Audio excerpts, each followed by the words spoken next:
लोक निर्माण एवं शहरी विकास मंत्री विक्रमादित्य सिंह ने आज 16 मील धामी में हिमाचल प्रदेश राज्य सहकारी बैंक की 262वीं शाखा का शुभारंभ किया। इस अवसर पर उन्होंने कहा कि राज्य सहकारी बैंक आम जनमानस के साथ साथ किसानों, बागवानों तथा वरिष्ठ नागरिकों की आवश्यकताओं एवं आकांक्षाओं को पूर्ण करने में अहम भूमिका निभा रहा है, जिसमें सहकारी बैंक की आमदनी में भी बढ़ोतरी हो रही है। उन्होंने कहा कि सहकारी बैंक द्वारा विभिन्न स्वयंसेवी संस्थाओं के साथ साथ गरीब परिवारों के उत्थान के लिए अनेकों योजनाएं चलाई गई हैं, जिसके माध्यम से बहुत कम दरों पर ऋण दिया जा रहा है। और यदि कोई भी संस्था या व्यक्ति नियमित रूप से ऋण की अदायगी करता है तो उनके ऋण ब्याज में और कमी का प्रावधान भी है। उन्होंने कहा कि सरकारी बैंक के अधिकारियों एवं कर्मचारियों की ईमानदारी एवं लगन से किए जा रहे कार्य से बैंक के राजस्व में काफी बढ़ोतरी हुई है, जिसका अब तक 26,000 करोड़ रुपए का टर्नओवर शामिल है, जिस कारण ये बैंक अच्छे कार्य के कारण देश के सभी सहकारी बैंकों की सूची में तीसरे नंबर पर पहुंच गया है। हमारी प्रोसीडिंग्स है उसमें भी करना चाहिए और रोजमर्रे के जीवन में भी इसको इस्तेमाल करना चाहिए। मैंने वहां पर भी कहा कि ये हमारे लिए गर्व की बात है कि हिंदी भाषा एक ऐसी भाषा है जो पूरे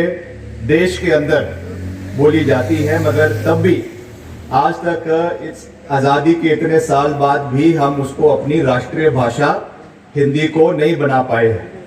हम सब भाषाओं का सम्मान करते हैं, चाहे वो आपकी द्रविड़ भारत की है, चाहे वो तेलुगु है, चाहे वो मराठी है, चाहे वो और प्रांतों की भाषा है, मगर हिंदी भाषा एक ऐसी भाषा है जो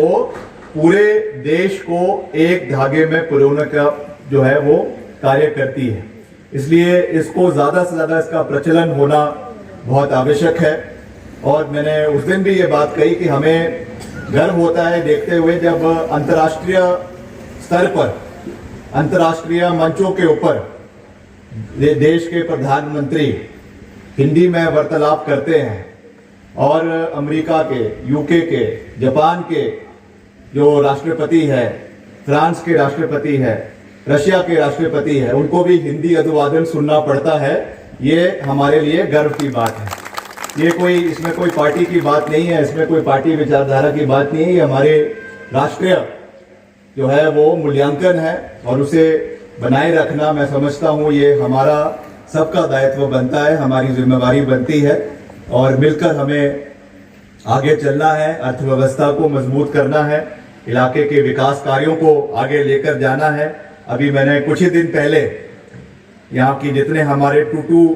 के जितने भी हमारे पंचायतें हैं, 34 पंचायतें इस इलाके के अंदर आती हैं,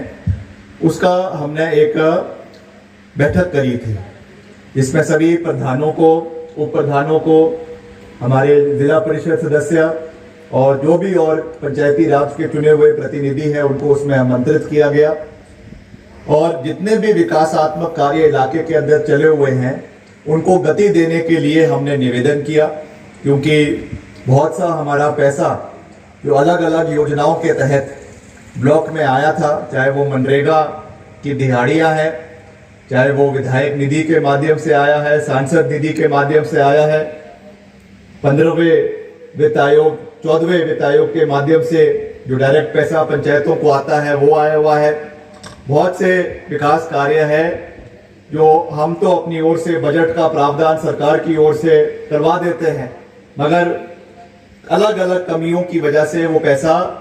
अनयूटिलाइज पड़ा है। उसका जो सदुपयोग हो रहा है, होना चाहिए सदुपयोग, वो नहीं हो रहा है। इसलिए हमने उस बैठक को करा और सकारात्मक बैठक रही। उसमें सभी लोगों ने, जो उसमें समस्याएं भी है, कई जगहों पे जेई की कमी है, कई जगहों पे अधिकारियों की कमी है, कई जगहों पे पंचायत सेक्रेटरीज की कमी है, उस चीज को भी हमारे जहन में रखा और वहां पे हमने उसका सकारात्मक हल निकाला। और मुझे खुशी है कि जहां पर एक बारी, जब मैंने पहले इसका रिव्यू लिया था, करीबन 16 करोड़ रुपए हमारे ब्लॉक में पड़े हुए थे जो अनस्पेंड थे। अब वो आंकड़ा मात्र 5 करोड़ रुपए रह गया है। 10 करोड़ रुपए का खर्चा दिखाकर उसको अलग अलग विकास कार्यों के लिए, कहीं डंगे लगने हैं, कहीं एम्बुलेंस रोड का कार्य होना है, कहीं महिला मंडल है, कहीं युवक मंडल है, कहीं और ऐसे छोटे मोटे कार्य जो पंचायतों में चलते हैं उनको गति देने की बात है। तो इसके लिए हमने किया है और अभी आने वाले समय में मैं एक विस्तृत दौरा, मैंने अभी सभी हमारे साथियों से बात करी है कि हम पंचायत वाइज हर पंचायत का दौरा करेंगे, जैसे हम पहले भी करते आए हैं, ताकि जो भी हम विकासात्मक योजनाएं चला रहे हैं, विकास के कार्य चल रहे हैं, वो केवल शिमला से ना चले या ब्लॉक से ना चले, उसकी जानकारी पूरी इलाके के पंचायतों के प्रधानों को भी, वहां के हमारे स्थानीय लोगों को भी और जनता को भी बराबर पहुंचनी चाहिए कि ये इलाके के अंदर विकासात्मक कार्य जो है वो चले हुए हैं। अगर हम यहाँ की जो हमारी G20 जो ब्राजील में आयोजित किया जाए, जो हमारा लैटिन अमेरिका है, साउथ अमेरिका, वहाँ पे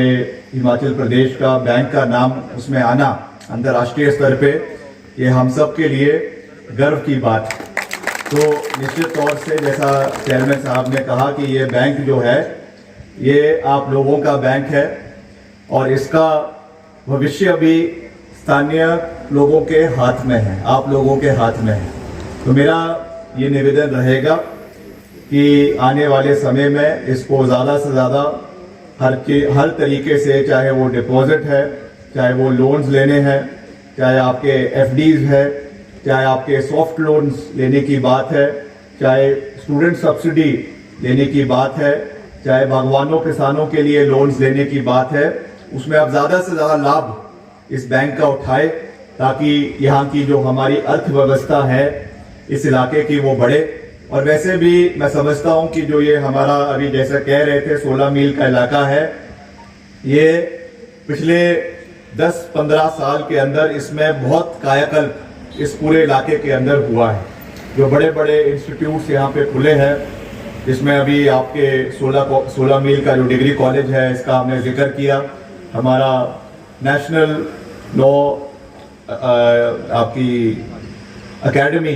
वो भी यहाँ पे बनाई गई है, जुडिशियल एकेडमी भी यहाँ पर कार्यरत है, उसका भी एक इलाके के विकास में बड़ा योगदान है। और अभी संस्कृत जो हमारा कॉलेज है, एकेडमी है, उसके बारे में भी जिक्र किया गया है, उसको भी हम प्रयास कर रहे हैं कि उसके लिए सारी औपचारिकताएं पूर्ण करवाने के बाद इसको आने वाले समय में यहाँ पे जो है हमारी एकेडमी संस्कृत के भी बढ़े। हमको जहाँ अभी मैं कुछ दिन पहले शिमला में गेटी थिएटर में गया था, हमारा हिंदी जो है दिवस मना रहे थे, हिंदी पखवाड़ा चला हुआ है, तो ये भी बड़ा ज़रूरी है कि हमें अपनी मातृभाषा का, चाहे वो संस्कृत है, संस्कृत तो इतनी इस्तेमाल रोज़ की भाषा में नहीं हो पाती है, मगर हिंदी का और शुद्ध हिंदी का इस्तेमाल सरकारी कामकाज में भी करना चाहिए, अपने व्याख्यान में, चाहे वो ऑफिशियल प्रोसीडिंग डिग्री कॉलेज, और इसका भी मैं हाल ही में भी निरीक्षण करने के लिए यहाँ पे आया था, ताकि इसके लिए हर सहयोग दिया जा सके, यहाँ के बच्चों को अच्छी शिक्षा मिले और क्षेत्र के युवाओं को इसका भरपूर फ़ायदा मिले, इसका हम पूरा प्रयास कर रहे हैं। आज एक जो हमारा स्थानीय ब्रांच है आपके कोऑपरेटिव बैंक की, हिमाचल प्रदेश कोऑपरेटिव बैंक, जो हमारा यहाँ पे पहले थाची में था, थाची से इसको यहाँ पे शिफ्ट किया गया है, और रेवेन्यूज़ को भी हमने जो है वो मजबूत करना है। इस संदर्भ से मेरे लिए तो सारे इलाके बराबर हैं, चाहे वो मेरा निर्वाचन क्षेत्र है, चाहे वो पूरा प्रदेश है, मगर सब जो है वित्तीय जो प्रबंधन है उसको बनाए रखना भी दायित्व बनता है, हम सबका भी दायित्व बनता है, और बैंक का भी ये दायित्व बनता है कि बैंक मुनाफे में भी चले और उससे ज़्यादा से ज़्यादा सहयोग क्षेत्र के लोगों का हो, महिलाओं का हो, बुजुर्गों का हो और युवाओं का भी हो, जो छात्र है, छात्राएं हैं, जो अलग अलग स्कॉलरशिप के लिए लोन्स लेना चाहते हैं, वो भी कम दर्ज में, कम ब्याज में बैंक की ओर से प्रावधान उसका करवाया जाता है। और भी बहुत सी लाभकारी